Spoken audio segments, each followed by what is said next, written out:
नमस्कार, मैं अंकित स्वागत करता हूं आप सभी का हमारे यूट्यूब चैनल ऑनलाइन प्रेप में। आज की इस क्लास में हम लोग हल करेंगे हिंदी व्याकरण के 25 महत्वपूर्ण अभ्यास प्रश्नों को। जैसा कि आप लोग देख सकते हैं, आप लोगों को एक बार दिखा देते हैं। यह प्रश्न आप सभी लोगों के परीक्षा की दृष्टि से काफ़ी महत्वपूर्ण है, तो आप लोग इस क्लास को अंत तक ज़रूर देखें। जो भी स्टूडेंट इस चैनल पर नए हों, चैनल को सब्सक्राइब कर लें, और जो भी स्टूडेंट हमारे पेड कोर्स से जुड़ना चाहते हैं वह हमारे कॉन्टैक्ट नंबर पे कॉल करके, मैसेज करके, क्लासेस को अच्छी तरह से देख करके हमारे पेड कोर्स से जुड़ सकते हैं। हमारी क्लासेस शुरू हो गई हैं। तो चलिए हम प्रश्न का स्टार्ट करते हैं। जैसा कि आप लोग स्क्रीन पर देख सकते हैं, प्रश्न नंबर 51 दिया हुआ है। आप लोगों को बता दें कि आप लोग जब भी अपना एग्जाम देंगे तो उसमें जब हिंदी के प्रश्न आएंगे, जितना भी आप अभ्यास प्रश्न करेंगे वह आप सभी लोगों के लिए बहुत ही सहायक होगा, क्योंकि अभ्यास प्रश्नों से पता चलता है कि किस किस टॉपिक से कैसे प्रश्न पूछे जाते हैं। और अभ्यास प्रश्न में मिश्रित प्रश्न होते हैं, हर एक टॉपिक से होते हैं, काफ़ी महत्वपूर्ण प्रश्न होते हैं। तो चलिए, जैसा कि आप लोग स्क्रीन पर देख रहे हैं, इसमें दिया है कि प्रश्न नंबर 51 से 56 तक, जैसा कि आप लोग देख सकते हैं, ऐसे ही आपके एग्जाम में प्रश्न पूछे जाते हैं कि निम्नलिखित वाक्यों के लिए उचित, यहाँ दिया है कि प्रयुक्त उचित शब्द चुनिए। प्रश्न देखते हैं कैसा प्रश्न पूछा है कि ज्ञान प्राप्ति की इच्छा रखने वाला, यानी ध्यान रखेंगे कि यहाँ दिया हुआ है कि ज्ञान प्राप्ति की इच्छा रखने वाला, यानी देख सकते हैं कि अधिक वाक्यों के लिए एक शब्द कौन सा होगा। विकल्प दिया है ज्ञानी, बी ज्ञाता, सी जिज्ञासु और डी ज्ञानवान। आप लोग इन प्रश्नों का उत्तर कमेंट बॉक्स में साथ साथ देते चलेंगे। जिस प्रश्न का उत्तर आप लोग जानते होंगे, इसका सही उत्तर क्या होगा? इस प्रश्न का सही उत्तर यानी 51 का सही उत्तर क्या होगा? सी होगा, जिज्ञासु। यानी जिज्ञासु किसे कहते हैं? जो जानने की इच्छा रखता हो, यानी जो जानने की इच्छा रखेगा उसे ही ज्ञान की प्राप्ति की इच्छा रख सकता है। यानी इस प्रश्न का सही उत्तर होगा कि ज्ञान की प्राप्ति की इच्छा रखने वाले को क्या कहते हैं? जिज्ञासु कहते हैं। आगे हम लोग देखेंगे प्रश्न नंबर 52, जैसा कि आप लोग स्क्रीन पर देख सकते हैं। इसमें दिया है कि जो किए गए उपकार को न मानता हो, यानी यहाँ ध्यान रखेंगे क्या कहता है? जो किए गए उपकार को न मानता हो उसे क्या कहते हैं? एक शब्द में क्या कहते हैं, इसे आप ध्यान से पढ़ेंगे। विकल्प ए दिया है कृतज्ञ, बी दिया है धोखेबाज, सी दिया है जालसाज और डी दिया है कृतज्ञ। यानी जो उपकार को मानता हो उसे क्या कहते हैं? कृतज्ञ कहते हैं। जो उपकार को न मानता हो, आपके एग्जाम में प्रश्न ऐसे पूछा कि यहाँ दिया है कि जो उपकार को न मानता हो उसे क्या कहते हैं, यानी इसका सही उत्तर क्या होगा? प्रश्न नंबर 52 का ए होगा, कृतज्ञ। यानी इसे ध्यान रखेंगे, यहाँ थोड़ा अशुद्धि है तो ये कैसे लिखा जाता है? ऐसे कृतज्ञ, इस तरह लिखा जाता है। तो आप ध्यान रखेंगे, जो अशुद्धियां हैं उस पर भी ध्यान रखेंगे। हम आपको जो है बताने की कोशिश कर रहे हैं, ठीक है। अगला हम लोग देखेंगे प्रश्न नंबर 53, जैसा कि आप लोग स्क्रीन पर देख रहे हैं। इसमें दिया है कि जो हर संभव दूसरों के दोष को खोजता है, यहाँ क्या दिया है? जो दूसरों के दोष को खोजता है उसे क्या कहते हैं? यानी दूसरों को क्या होता है? पर होता है। यानी विकल्प में दिया है आलोचक, पर निंदक, सी दिया है सर्वनिंदक, डी दिया है पर छिंद्रान्वेषी। यानी पर यानी दूसरों, यहाँ दिया छिंद्रान्वेषी जो होता है वह दोष को कहते हैं। तो इसका सही उत्तर क्या होगा? डी होगा। यानी 53 का जो सही उत्तर होगा वह कौन सा होगा? तो डी होगा। तो आप लोग ध्यान रखेंगे। चलते हैं अगले प्रश्न की ओर। काफी महत्वपूर्ण प्रश्न है। प्रश्न नंबर 54, सौतेली माता के लिए प्रयुक्त शब्द, यानी सौतेली माता के लिए प्रयुक्त शब्द क्या है? वह एक शब्द क्या होगा? विकल्प ए वी माता, बी सुमाता, सी कुमाता और डी जमाता। यानी इसका सही उत्तर आप लोग देंगे, सही जवाब देंगे। इसका सही उत्तर क्या होगा? ए होगा, वी माता। काफी महत्वपूर्ण प्रश्न है, काफी सामान्य सा प्रश्न है, आप लोग ध्यान रखेंगे। आप लोगों को अभ्यास प्रश्न में या जहां भी हम इंपॉर्टेंट कहते हैं कि यह महत्वपूर्ण प्रश्न है, सामान्य सा प्रश्न है, तो यहाँ ध्यान रखेंगे वह प्रश्न कई बार एग्जाम में पूछा गया हो, जहां पर जिस एग्जाम में हिंदी व्याकरण से प्रश्न आते हैं तो वह प्रश्न पूछा गया, इसलिए आप लोगों को बताया जाता है कि इंपॉर्टेंट प्रश्न है, सामान्य सा प्रश्न है, उसे याद रखेंगे, आप लोग नोट भी कर लेंगे, ठीक है। अगला प्रश्न हम लोग देख रहे हैं स्क्रीन पर। दिया है कि जिसे जीता न जा सके, क्या दिया है? जिसे जीता न जा सके उसे क्या कहते हैं? ए विजित, बी अज्ञेय, सी अजय और डी दुर्जेय। यानी जिसे जीता जा सके वह क्या होता है? तो आप ध्यान रखेंगे, जिसे जीता जा सके उसे कहते हैं दुर्जेय, और जिसे जीता न जा सके इसमें पूछा है उसे क्या कहते हैं? अजेय कहते हैं। तो इसे ध्यान रखेंगे। जो है प्रश्न नंबर 55 का जो सही उत्तर होगा वह सी होगा। अगला प्रश्न हम देखेंगे। अगला प्रश्न क्या दिया है स्क्रीन पर आप लोग देख सकते हैं। इसमें दिया है कि जो इंद्रियों से परे हो उसे क्या कहते हैं। यानी इंद्रियों से परे हो, इंद्रियां क्या होती हैं, जैसे हमारे शरीर में आंख हुआ, कान, नाक, हाथ, गला, ये सभी क्या है, हमारी इंद्रियां हैं। उन इंद्रियों से, जैसे हाथ से छू न सके, आंख से दे न सके, कान से जो है सुन न सके, मुंह से बोल न सके, वह क्या कहते हैं उसे, यानी जो इंद्रियों से परे हो उसे क्या कहेंगे, एक शब्द में क्या कहेंगे। तो प्रश्न नंबर 56 का जो सही उत्तर होगा, आप लोग इसका सही जवाब देंगे, सी होगा अगोचर।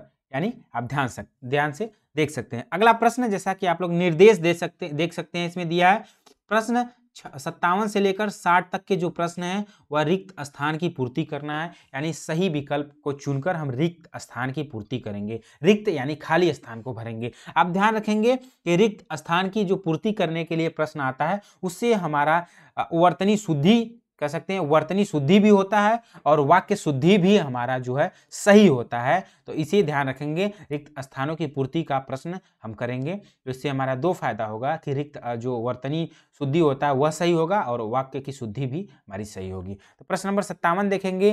ताजमहल का अद्भुत नमूना है, किसका अद्भुत नमूना है, शिल्प कला का या मूर्ति कला का या चित्र कला का या स्थापत्य कला का। तो इस प्रश्न का सही उत्तर होगा डी, यानी 57 का जो सही उत्तर होगा डी। ताजमहल जो है वह स्थापत्य कला का अद्भुत नमूना। स्थापत्य यानी ताजमहल एक स्थापित किया गया है, उसकी स्थापित उस ताजमहल की जो कला है वही जो क्या है, वही अद्भुत नमूना है उस ताजमहल का। यानी ताजमहल स्थापत्य कला का ही अद्भुत नमूना है।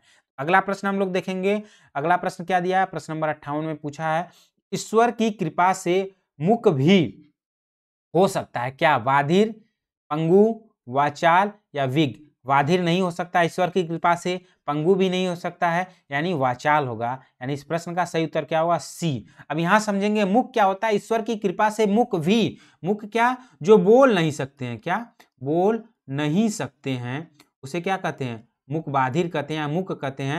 यानी जिसे हम गूंगा कहते हैं, क्या कहते हैं, गूंगा, गूंगे क्या कहते हैं, मुक बाधिर, वो मुक होगा। ईश्वर की कृपा से गूंगा भी वाचाल, यानी वाचाल का क्या होगा, बोल सकता है, यानी बोल सकता है। वाचाल का क्या अर्थ होता है, बोल सकता है या जो बोलता हो उसे वाचाल कहते हैं। ईश्वर की कृपा से मुक भी वाचाल हो सकता है। इस प्रश्न का सही उत्तर सी होगा। अगले प्रश्न की ओर चल रहे हैं। अगला प्रश्न आप लोग स्क्रीन पर देख सकते हैं।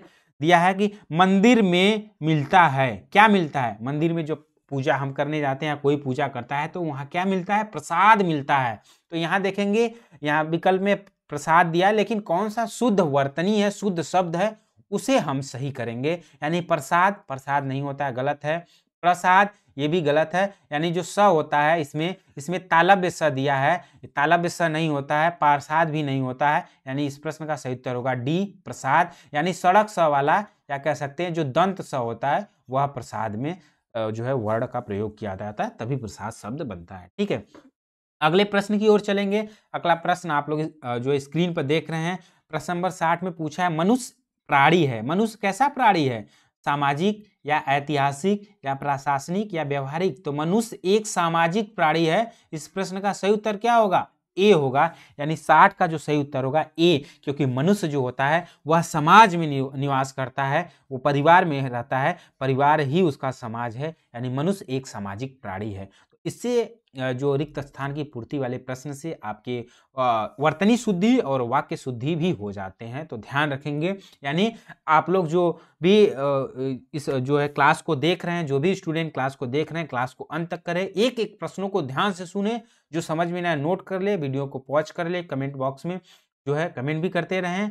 हम आप लोगों को जो है सभी विकल्पों के बारे में बताने का प्रयास कर रहे हैं, समझाने का प्रयास कर रहे हैं बहुत ही सहज ढंग से, जिससे आप अपनी तैयारी बेहतर कर सकते हैं। उसी तरीके से हम आप लोगों को सहज भाव से बताने का प्रयास कर रहे हैं। अगला प्रश्न हम लोग देखेंगे। आप ध्यान रखेंगे कि अभ्यास प्रश्न में जब मिक्स प्रश्न आते हैं तो इससे पढ़ने से हमें क्या होती है, हमें जो है हम पढ़ते हैं तो इससे हमें जो है कि कई प्रश्नों का जो प्रश्न होते हैं उससे पता चल जाता है कि कैसे प्रश्न पूछे जाते हैं, कैसे हम तुरंत जो है कम समय में इसका सही उत्तर दे सकते हैं। और जो आपके लोगों के जो कह सकते हैं सीखने कह सकते हैं सीखने में और उसे समझने में जो वृद्धि होती है अभ्यास प्रश्नों को करने में होता है। ठीक है, तो आप ध्यान रखेंगे कि अभ्यास प्रश्नों को आप लोग अच्छे से करें, अंत तक करें। इसमें दिया है राम कलम से लिखता है, यानी वाक्य में कारक का प्रयोग किया गया। किस कारक का प्रयोग किया है? करण, कर्म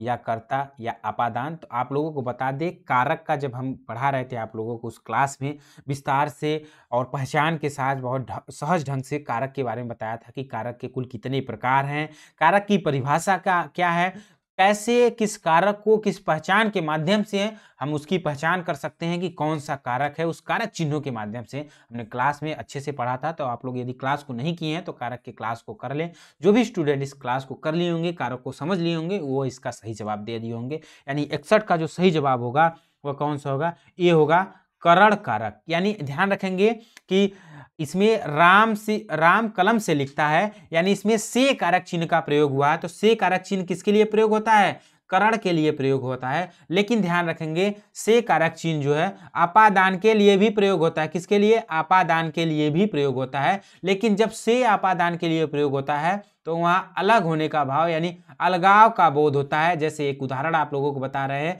पेड़ से पत्ते गिरते हैं, यानी पेड़ से पत्ते गिरते हैं, यानी पेड़ से पत्ते अलग हो रहे हैं। तो वहां अलगाव का जब बोध आएगा तो वहां पे अपादान कारक होगा। लेकिन यहां दिया है कि राम कलम से लिखता है, यानी करण कारक में जो से कारक चिन्ह प्रयोग हुआ है वह क्रिया का साधन माना गया है या क्रिया का माध्यम माना गया है, जैसा कि आप लोगों को हमने बताया है। यानी राम कलम से लिखता है, राम लिखने का कार्य किससे कर रहा है? कलम से। यानी कलम क्या है? राम का लिखने का एक माध्यम है, साधन है। जहां भी माध्यम और साधन में से हो वह हमेशा करण कारक होता है। तो आप लोग समझ गए होंगे अपादान कारक जो है कैसे हम जो है इसका सही करेंगे और करण कारक में अंतर को कैसे सही करेंगे। चलते हैं अगले प्रश्न की ओर। अगला प्रश्न आप लोग स्क्रीन पर देख सकते हैं। इसमें दिया है जो विद्वान होते हैं वे विनयी होते हैं, निम्न में से कौन सा वाक्य है? या सरल वाक्य है, मिश्र वाक्य है, संयुक्त वाक्य है, या इनमें से कोई नहीं? तो प्रश्न नंबर 62 का जो सही उत्तर होगा वह बी होगा, मिश्र वाक्य। यानी कैसे? विनयी यानी सरल स्वभाव के होते हैं, बहुत उदारवादी होते हैं, शांत स्वभाव के होते हैं। कौन होते हैं? जो विद्वान होते हैं, यानी विद्वान ही विनयी होते हैं। तो दूसरा जो है पहले पर डिपेंड है, तो यह मिश्र वाक्य कहलाएगा। अगला प्रश्न हम लोग देखेंगे। अगला प्रश्न आप लोग स्क्रीन पर देख सकते हैं। इसमें पूछा है कि वाक्यों को शुद्ध वाक्य का चयन करना है निम्नलिखित में। ए दिया है विजय लिखती लिखती सो गया, यह गलत है। आप इसका उच्चारण भी करेंगे तो विजय क्या है? पुल्लिंग है। लिखती लिखती ये गलत है, स्त्रीलिंग में हो गया। यानी बी विजय लिखता लिखता सो गई, ये भी गलत है। विजय लिखता लिखता सो गए, ये भी गलत है। यानी इस प्रश्न का सही उत्तर क्या होगा? प्रश्न नंबर 63 का सही उत्तर होगा डी, यानी विजय लिखते लिखते सो गया।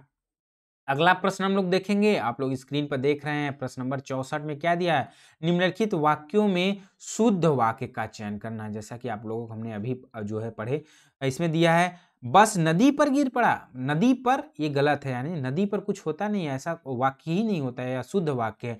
या फिर बी दिया है बस नदी पर में गिर पड़ा, ये भी अशुद्ध वाक्य है। कोई इसका जो है वाक्य का कोई भी जो है लाइन सही नहीं बैठ रहा है। सी दिया है बस नदी में गिर पड़ा, ये भी गलत है। यानी प्रश्न नंबर 64 का सही उत्तर होगा बस नदी में गिर पड़ी। क्या होगा इस प्रश्न का सही उत्तर? डी होगा। अगले प्रश्न की ओर हम चलते हैं। अगला प्रश्न आप लोग स्क्रीन पर देख रहे हैं। क्या दिया है अगले प्रश्न में? आप लोग पढ़ेंगे इसका। मुख मयंक, क्या मुख मयंक सम मंजू मनोहर में कौन सा अलंकार है? रूपक, उपमा या उत्प्रेक्षा या अनुप्रास? आप लोगों को बता दे उपमा अलंकार क्या होता है? जहां उपमेय और उपमा से तुलना किया जाए, या कह सकते हैं जहां एक दूसरे से तुलना की बात हो वहां उपमा अलंकार होता है। जहां एक दूसरे में भेद रहित आरोप हो वहां रूपक होता है। उत्प्रेक्षा अलंकार क्या होता है? जहां जनु जानो, मनु मानो, मनहु जनहु चिन्ह का प्रयोग हो उस उदाहरण में वह उत्प्रेक्षा होता है। और अनुप्रास और अलंकार में जो है वर्णों की आवृत्ति होती है। ध्यान रखेंगे मुख मयंक, यानी मुख मयंक यानी मुख की तुलना मयंक से की गई है। किसकी? मुख की तुलना जो है किससे की जा रही है? मुख की तुलना मयंक से की जा रही है। मयंक यानी चंद्रमा को कहते हैं, चंद्रमा की पर्यायवाची क्या है? मयंक। तो मुख की तुलना किससे किया जा रहा है? मयंक से किया जा रहा है, तो यह क्या होगा? तुलनात्मक होगा, तो यहाँ उपमा अलंकार होगा। इस प्रश्न का सही उत्तर बी होगा।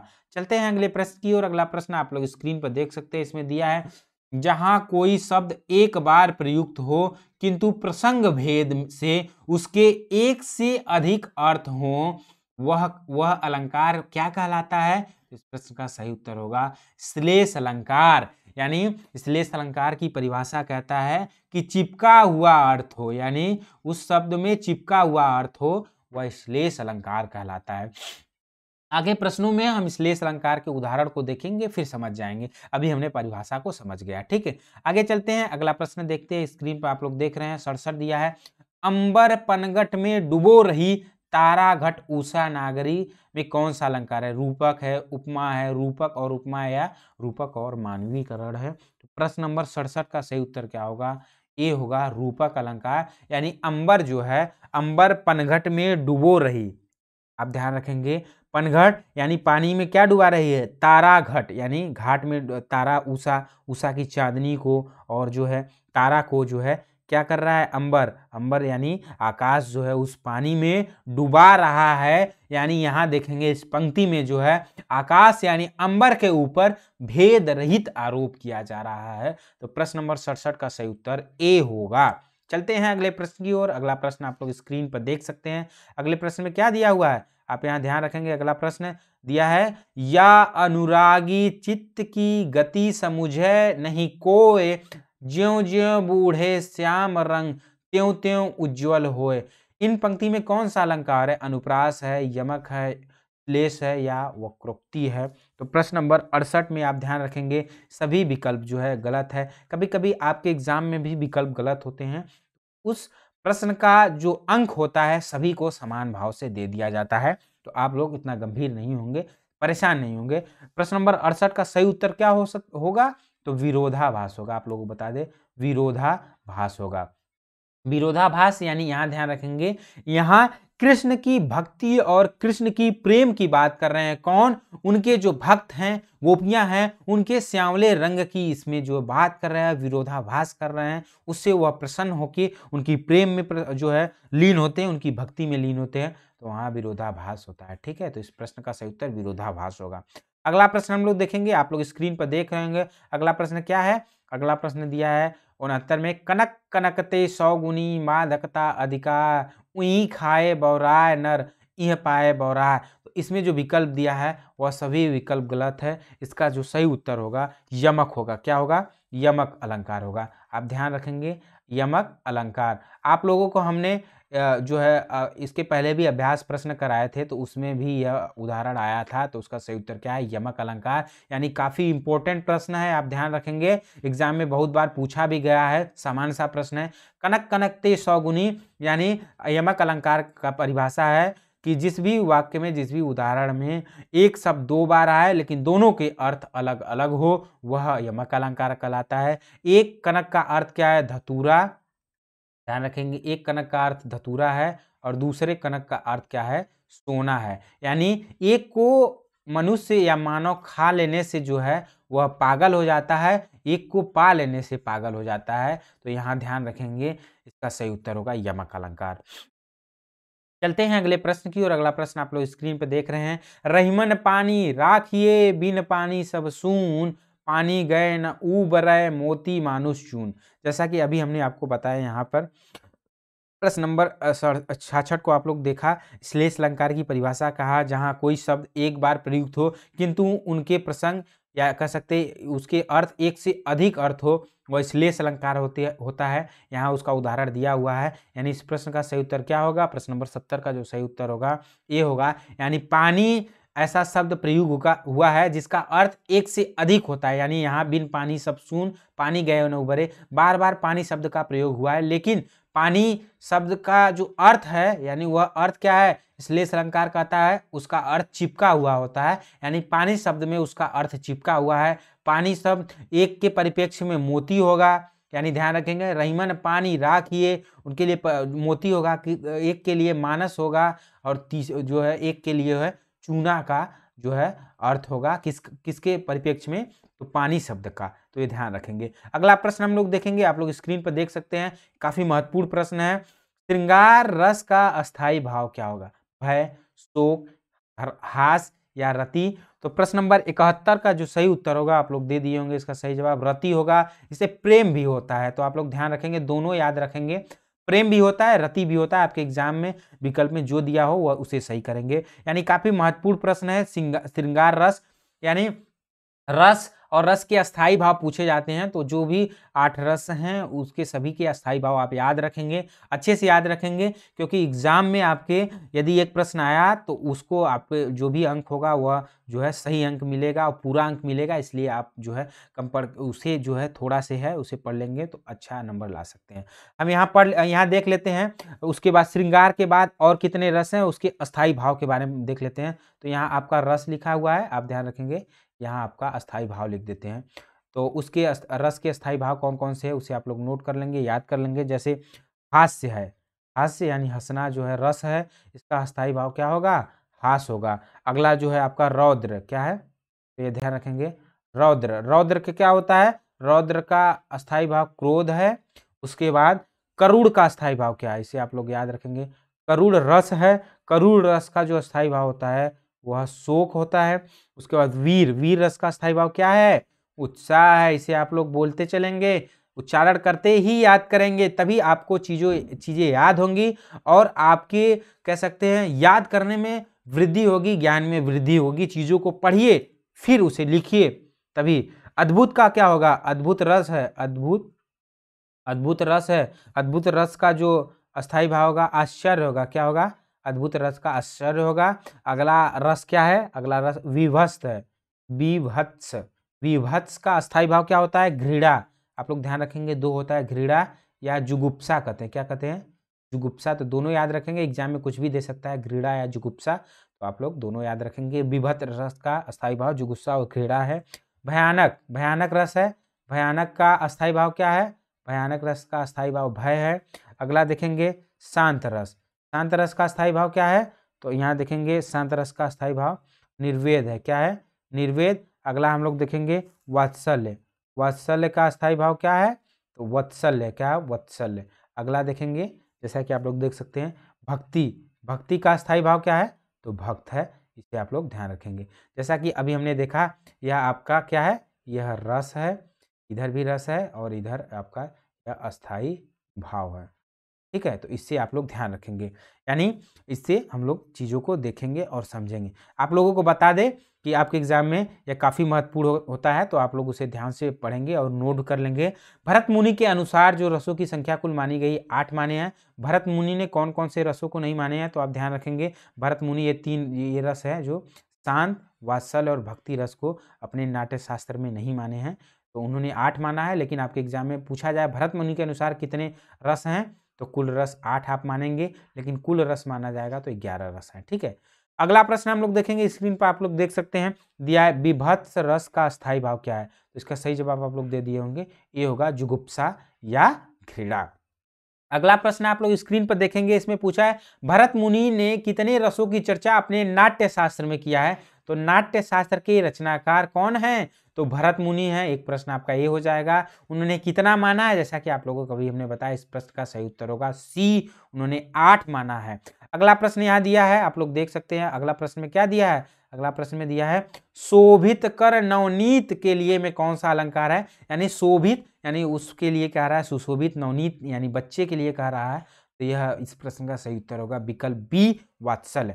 अगला प्रश्न देखेंगे और इस अभ्यास प्रश्न, इस क्लास का अंतिम प्रश्न होगा, दिया है, इसका जवाब आप लोग देंगे। सिरु गुरु चरण सरोज रज निज मन मुकुर सुधारी बरनऊ रघुवर विमल जसु जो दायक फलचारी में कौन सा छंद है?